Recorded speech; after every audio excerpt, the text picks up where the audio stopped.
안녕하세요. 허브경제TV 차고영입니다. 오늘 볼 종목은요, 크래프톤이라는 종목입니다. 게임 관련된 종목이죠. 일단 뭐 11월 MSCI 신규 편입 여부가 좀 보이는 것 같아요. 신규 편입이 될 것이다, 뭐 이런 식으로 좀 나와 있는데, 글쎄요, 요 부분에 대해서 뭐 호재라면 호재로 좀 작용이 될 수도 있을 것 같긴 한데요. 이게 뭐 시장에 크게 영향을 받을 것이다 라고 좀 보기는 어려울 수도 있습니다. 그러니까 요거를 우리가 뭐 중점으로 봐야 된다, 그런 거는 아니니까 그냥 요거 정도까지만 알고 계시면 될 것 같고요. 우리가 조금 주의 깊게 봐야 되는 것은 결국은 이겁니다. 배틀그라운드 뉴스테이트 출시, 이 부분이고요. 뭐 차이나 리스크 해소가 될 것인가 라는 부분까지 좀 지켜보면 되지 않을까 라고 생각을 합니다. 일단 배틀그라운드가 신화를 연지 4년 만에 새로운 신작을 내놓고 있습니다. 이번 달이었죠. 그 뭐 캐슬 크래프톤인가가 나오긴 했는데, 그거 같은 경우는 그냥 징검다리 그냥 살짝 터치하고 가는 신작이다라고 생각을 하면 될 것 같고, 우리가 좀 강력하게 두 디딤발로 딱 짚고 일어설 수 있는 부분, 그게 바로 요 뉴스테이트다라고 보시면 될 것 같아요. 12일 업계에 따르면요, 크래프톤이 다음 주 뉴스테이트 쇼케이스를 개최한다라고 합니다. 현재 4분기 출시를 목표로 하고 있기 때문에 정확한 출시일은 쇼케이스를 통해서 공개가 될 것 같고, 4분기다라고 하면은 결국 올해 안에 오픈을 하겠다라는 얘기겠죠.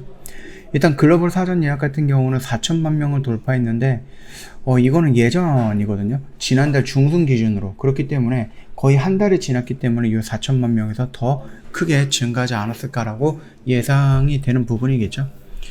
뉴스테이트의 경우 크래프톤이 지난 2017년 공개한 배틀그라운드 IP를 활용해서 두 번째 작품이라는 점에서 기대가 크다라고 봅니다. 스팀에 이어서 카카오 게임즈를 통해서 국내 서비스 됐던 배틀그라운드는 당시 PC방 점유율 1위를 석권하는 등 많은 사랑을 받았고요. 뉴스테이트는 이러한 전작의 후광을 그대로 받을 가능성이 높다라는 분석이죠. 지금도 이 뉴스테이트가 아니라 그 배틀그라운드 게임은 전 세계적으로 굉장히 인기 있는 게임입니다. 그래서 쉽게 죽지는 않을 거다라고 생각을 하시면 될 것 같고요. 매출에 있어서 중국 영향을 많이 받았던 크래프톤이 뉴스테이트를 통해서 수익성 개선을 성공할지는 지켜볼 대목이고, 크래프톤은 그 게임사 중에서도 중국의 영향을 특히 많이 받는 기업입니다. 지난해 매출액이 1조 6,700억 정도였는데 90%가 넘는 금액의 출처가 해외 시장이었고요. 여기서 약 85%는 중국과 인도 등 아시아 시장에서 나왔다라고 좀 보면 될 것 같아요. 그래서 뭐 일단은 중국에서 뭐 미성년자 게임 억제 뭐 이런 것 규제가 있긴 했는데, 그렇게 큰 타격을 받을 것이다 라고 보기는 조금 어렵습니다. 다만 중국 시장 자체적으로 게임에 대해서 뭐 규제가 들어간다라고 했을 땐 그건 또 모르는 얘기죠. 배틀그라운드 모바일의 경우 텐센트가 대부분 국가에서 퍼블리싱을 맡고 있습니다. 그만큼 크래프톤은 중국 의존도가 높다는 지적이 있고요. 특히 중국의 규제가 심해질수록 차이나 리스크에 대한 우려는 더 커진다. 그러나 이번 뉴스테이트 같은 경우는 배틀그라운드랑은 조금 다르게 진행이 될 겁니다. 텐센트와의 고리를 끊었다라고 보면 될 것 같아요. 일부 지역을 제외하고요, 크래프톤이 글로벌 국가에 직접 서비스할 계획이기 때문에 텐센트 쪽으로 꼭 연결되어 있는 부분은 아니다라는 겁니다. 그러니까 매출이 나온다라고 했을 때에도 배틀그라운드보다 내가 뭐 배틀그라운드 100개를 뭐 100개의 수익이 났다라고 하면은 여기저기 주고 나서 가지고 올 수 있는 게 뭐 4개 40개 정도다라고 했을 때, 이 뉴스테이트 같은 경우는 뭐 80개까지 70개 이렇게까지 늘어날 수 있다라는 얘기니까 매출 확보하는 부분에서는 배틀그라운드보다 더 유리하다라고 좀 보면 되겠죠. 뉴스테이트는 전 세계적으로 흥행이 필수적인 이유가 여기에 있다라고 합니다. 차이나 리스크 해소 가능성이 높아진 만큼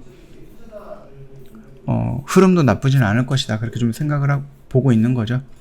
일단 한국투자증권의 연구원님께서는 크래프톤이 직접 서비스하는 뉴스테이트로 전환이 일어날 경우에 크래프톤이 마켓 수수료라든지 마케팅 비용을 제외한 모든 이익을 인식하기 때문에 훨씬 더 긍정적이다라고 좀 보고 있습니다.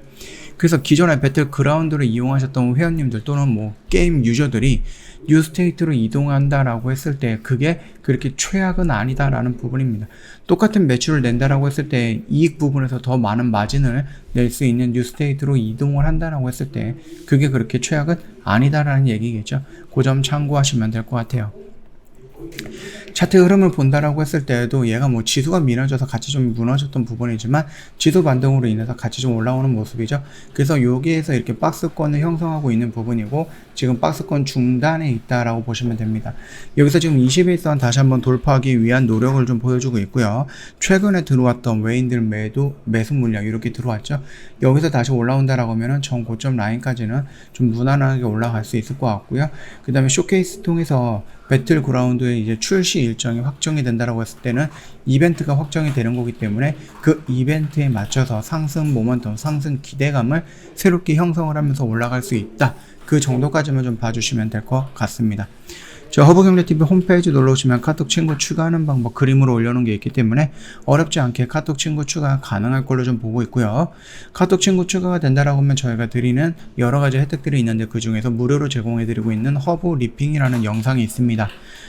이 영상 안에는 시장 브리핑, 시황 브리핑 또는 재료 브리핑이라든지 지금 시장에서 우리가 좀 봐야 되는 종목군들이 뭐가 있는가 그 부분에 대해서 저희가 간단 명료하게 설명을 해드리는 영상이다 보니까 이 영상만 시청하시더라도 시장에서 그렇게 소외되거나 그러지는 않을 거다라고 좀 말씀을 좀 드리도록 하겠습니다.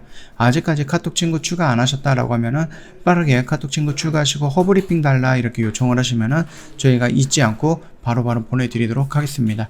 자, 오늘 영상 여기서 좀 마치도록 할게요. 영상 도움이 됐다 그러면 구독과 좋아요 한번 부탁드리겠습니다.